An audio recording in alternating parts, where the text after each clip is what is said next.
The error in this question is that this person is saying that Rwanda is a non-English speaking country. But that's not true.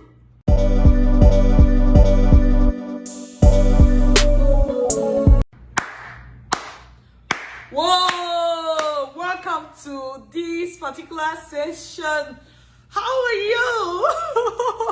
With you here is Dr. Linda Iheme. I'm an educational consultant with Vantage Migration. Myself and my team, we train graduates, we train professionals who are relocating abroad on exactly how to go about the process all by themselves. Especially if you're going through the study abroad route. We'll teach you how to get admission, scholarship, study loan, and every other thing you need. So today, on my social media handle, first of all, be it Facebook, Dr. Linda Iheme with over 100,000 followers, or be it Instagram, Dr. Linda Iheme, which is a verified page, right? I usually collect questions that people ask us inbox so that I can actually give more detailed response on live sessions just like this. Specifically today, I'm going to be talking to anyone from Rwanda watching me right now. But in extension, listen, because even if you're not from Rwanda, you're going to learn from what I want to talk about today. So I got this question from someone that follows me on Instagram, and he said, Dr. Linda, is it possible to migrate to Canada or UK without English proficiency certificates, being from a non-English speaking country like Rwanda? Do you want me to take the question again? I'm going to take it again so that you can follow me, okay? So the question is, Dr. Linda, is it possible to migrate to UK, Canada, or US without English proficiency certificate or English test, being from a non-English speaking country like Rwanda?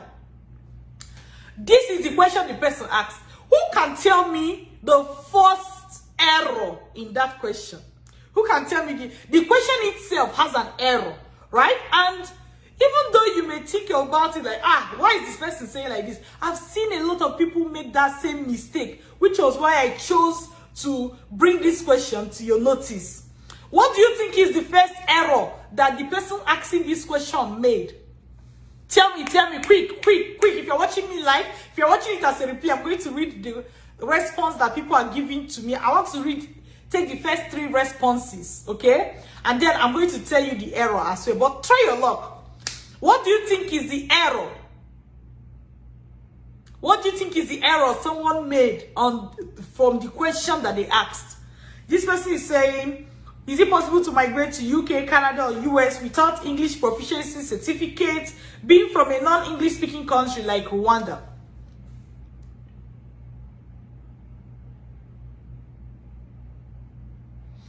Okay, so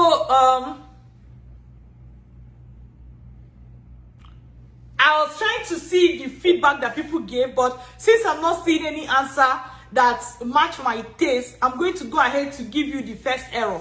The error in this question is that this person is saying that Rwanda is a non-English speaking country. The person is saying that Rwanda is a non-English speaking country. But that's not true. That's not true. Rwanda is an English speaking country. In fact, when the person asked this question, I had to quickly go to Google because it's like, even the question confused me. I'm like, Rwanda is an English-speaking country. What's going on here? And since the person said they were from Rwanda, it even forced me to question my own knowledge, right? So I quickly went to Google and I typed on Google, and you can do this so that you see the answer that you're going to get. And I asked Google, I said, is Rwanda an English-speaking country? You know, bam! Immediately, Google gave me the answer that there are 3 major languages in Rwanda: English, French, and there's one I can't pronounce the spelling right now.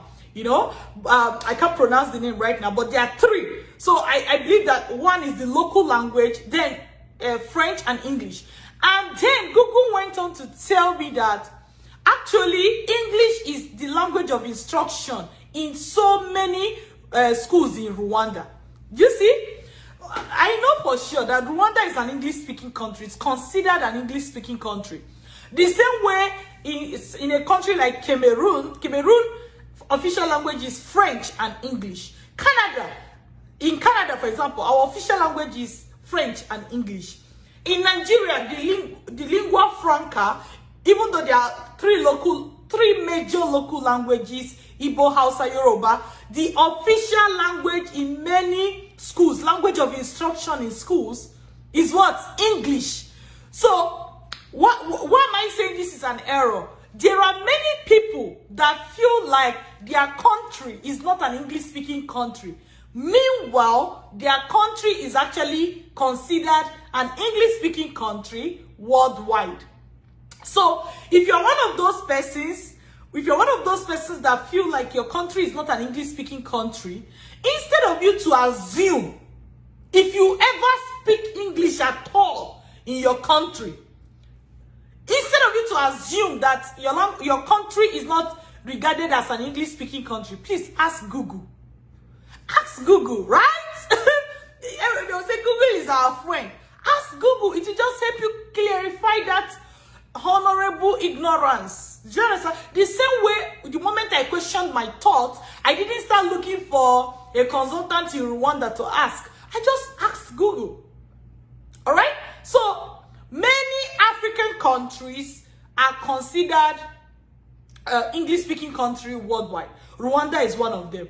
Same like Cameroon. If you are from the English-speaking part of Cameroon, yes, your country is regarded as English-speaking country, even though many people from Cameroon are French speakers, but a lot too are bilingual. If you are from Nigeria, your country is considered an English-speaking country. If you are from Ghana, your country is considered an English-speaking country. Even if your local dialect may be different. If you are from Uganda, if you are from Zambia, even Zimbabwe, South Africa, Liberia, Sierra Leone, right? These countries are all considered English-speaking country, and there are others. There are others, though in those countries as well, they have their local dialects. So don't write yourself off. Don't assume that your country is not an English-speaking country. When in doubt, do what? Do what? Say it with your mouth. When in doubt, do what? Ask Google. When in doubt, do what? I'm not hearing you now. I know you're saying it in your heart, but louder, so that even you can hear yourself. When in doubt, ask Google. Don't start considering your country to not be an English-speaking country, when in fact you are, okay? Now, having corrected that mistake, let's go back to correct the question. It says, is it possible to migrate to UK, Canada without English proficiency certificate, being from an English-speaking country like Rwanda? The answer is yes, okay? The answer is yes. And someone like a rule of thumb is this. Because so I saw somebody say it depends on which part of Rwanda the person is coming from. Okay, I hear you. That's fine. But this is a rule of thumb. When you were studying in your university days, what was the language of instruction? Because we handle graduates, right? So if you're looking at me now and you're from Rwanda, or you're from any other country that you are wondering whether you need English test or not, don't even don't give yourself headache. Ask yourself, when you were studying in the university for your undergraduate studies, what language did they teach you with? If the answer is English, you will be considered to be, you will get the same privilege as anyone from English-speaking country. This also includes that, let's say you are from the French-speaking part of Cameroon, but you went to Ghana to study. You still get the privilege of Ghanaians. You still get the privilege of someone who studied in Ghana. Let's say you are from Ghana, which is an English-speaking country, and you go to Togo, right? Which is a neighboring country. You go to Togo for your BSc, for example, which means by default, you were taught in French. You will be considered a French speaker. You will get the privilege of what French people get, and you will lose the privilege of what a normal Ghanaian will get. Do you see the point? Except in some special situations, if you can prove that maybe you have done English in your undergrad, in your high school days, and you can provide that maybe you passed for a year or something, then they can give you a pass in some cases. But most times, use the language of instruction in your university as a litmus test. Oh, if you're not a science student, litmus test looks like grammar. Litmus test is a test that is so simple. If you put it, it will tell you whether something is an acid or something. Oh God, I'm making it hard. Okay. Forget. Let's come back to what I'm saying. Like I'm saying, it's a simple test that you can just use to test yourself without breaking your head. In your university days, BSc to be specific, or bachelor's, were you taught in English? If yes, you will get the privilege of anyone from an English-speaking country. If no, if you are taught in your local dialect in your school, that's the official language of instruction for your school, then you will need to write an English test. Okay? So, number one thing I want you to take away from this conversation is that Rwanda is officially considered an English-speaking country, and so many other African countries are considered English-speaking country. They are considered English-speaking countries. All right, that's number one. Number two, when in doubt whether your country is an English-speaking country or not, ask Google. All right, ask Google. Number three, a simple test to know whether you need an English-speaking test to travel abroad or not is for you to consider what language you were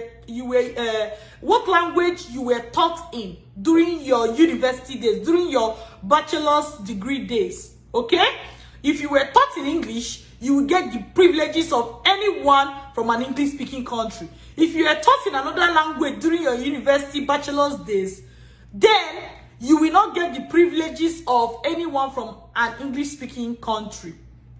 Making it simple for anybody to understand. So, I hope you got these 3 points.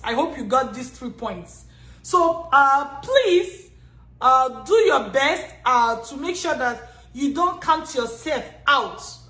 Even when you deserve something, that you don't count yourself and that you don't use your own hand to eliminate yourself. It will be so bad. All right?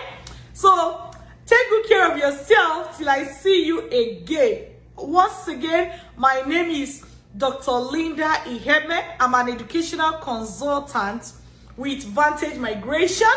Myself and my team, we train graduates and professionals relocating abroad through the study abroad route. We train them on how to get admission, scholarship, study loan, everything they need in order to successfully relocate. All right, and we work with graduates who are graduates from English-speaking country. Again, if you're not sure if your country is English-speaking country, listen to this video all over again.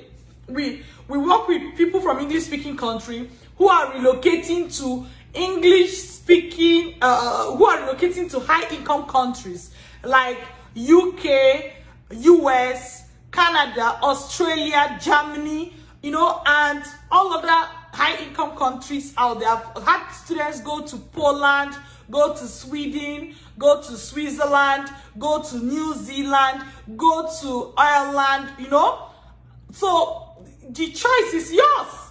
There's no limit. Don't limit yourself, all right? So take good care of yourself until I see you again.